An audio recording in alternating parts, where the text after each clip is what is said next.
मैं Genghis Khan की गुलाम हूँ। हर लड़ाई के बाद वो मेरी जैसी न जाने कितनी औरतों को उठा लाता है। उस रात मुझे लगा था कि ये सब बस एक सपना है, लेकिन सुबह हुई and I was here। और मेरे जैसी न जाने कितनी औरतें जिनकी कहानी कभी किसी ने नहीं सुनी। आज आप देखेंगे कि वो हमारे साथ क्या करता था। दुनिया के इतिहास में कई नाम आए और चले गए।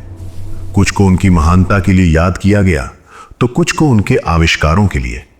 लेकिन एक नाम ऐसा है जिसे सुनकर आज 800 साल बाद भी इंसानी रूह सिहर उठती है। एक ऐसा नाम जिसके घोड़ों की टापें जिस जमीन पर पड़ी वहां फिर कभी घास नहीं उगी। वो नाम है चंगेज खान। इतिहासकार उसे एक महान विजेता कह सकते हैं, लेकिन उन करोड़ों बेगुनाहों से पूछिए जिनके लहू से उसने दुनिया का नक्शा रंगा था। आज की इस विशेष डॉक्यूमेंट्री में हम चंगेज खान के जीवन के उन अंधेरे गलियारों में उतरेंगे जहां जाने की हिम्मत हर कोई नहीं करता। आज हम बात करेंगे उस हैवानियत की जिसने दुनिया की 11% आबादी को जड़ से मिटा दिया।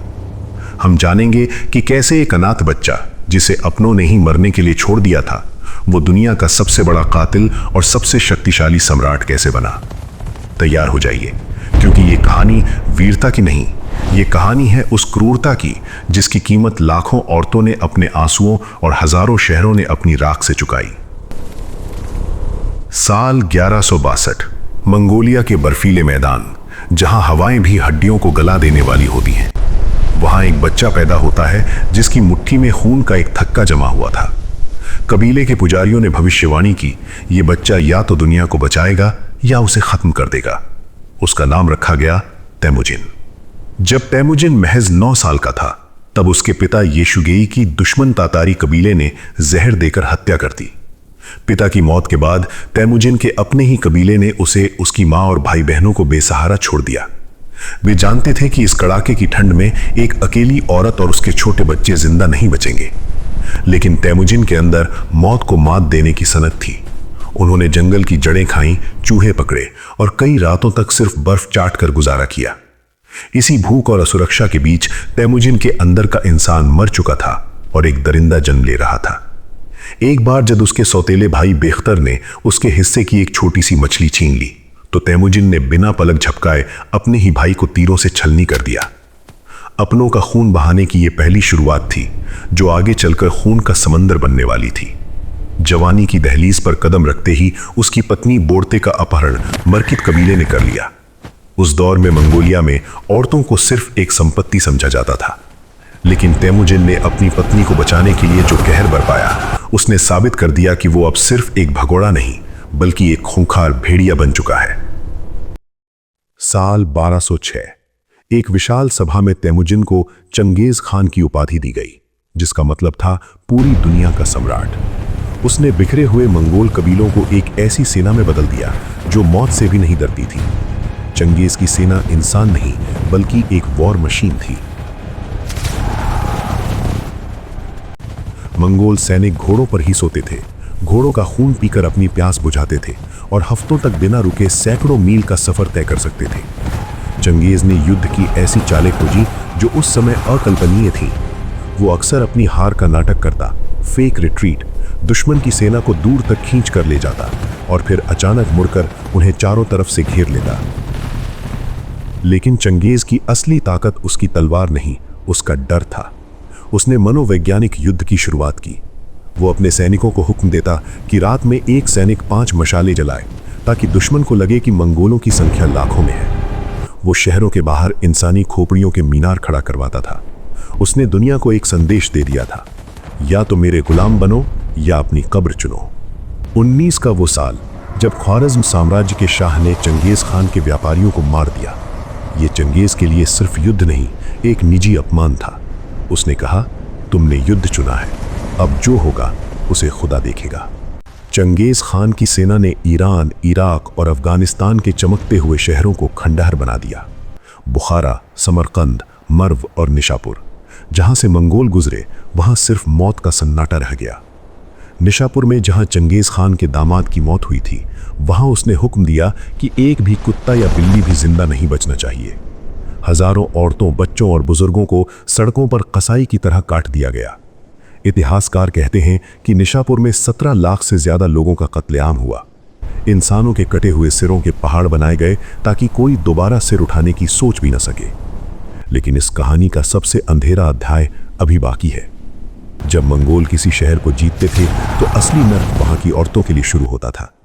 जीत के बाद हजारों बेगुनाह लड़कियों और महिलाओं को कतारों में खड़ा किया जाता था। मंगोल सैनिक उन्हें जानवरों की तरह जांचते थे। चंगेज खान के लिए औरतें सिर्फ लूट का माल थीं। उसका एक सीधा उसूल था, अपने दुश्मन को धूल चटाना, उसकी संपत्ति को अपने कब्जे में लेना और उसकी औरतों की चीखें सुनना ही असली सुख है। चंगेज खान के शाही हरम में दुनिया भर से लाई गई हजारों रानियां, राजकुमारियां और आम लड़कियां कैद थीं। हर रात हजारों महिलाओं की आबरू तार तार की जाती थी। जिन औरतों ने अपनी आंखों के सामने अपने पिताओं, भाइयों और पतियों को मरते देखा था, उन्हें ही उन कातिलों के बिस्तरों की शोभा बनना पड़ता था। कई ऐतिहासिक रिकॉर्ड बताते हैं कि मंगोलों ने औरतों के साथ ऐसी नृशंसता की जिसे शब्दों में बयान करना भी मुश्किल है। गर्भवती महिलाओं के पेट चीर दिए जाते थे।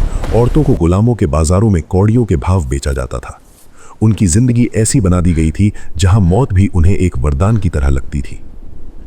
ये सिर्फ किंवदंतियां नहीं है, विज्ञान ने चंगेज खान की इस हैवानियत पर मुहर लगाई है। साल 2003 में जेनेटिक वैज्ञानिकों ने एक ऐसी रिसर्च की जिसने पूरी दुनिया को सन्न कर दिया। पता चला कि आज पूरे एशिया के लगभग 1.6 करोड़ पुरुषों में एक ही जैसा याई क्रोमोसोम पाया गया है। यानी हर 200 में से एक पुरुष सीधे तौर पर चंगेज खान का वंशज है।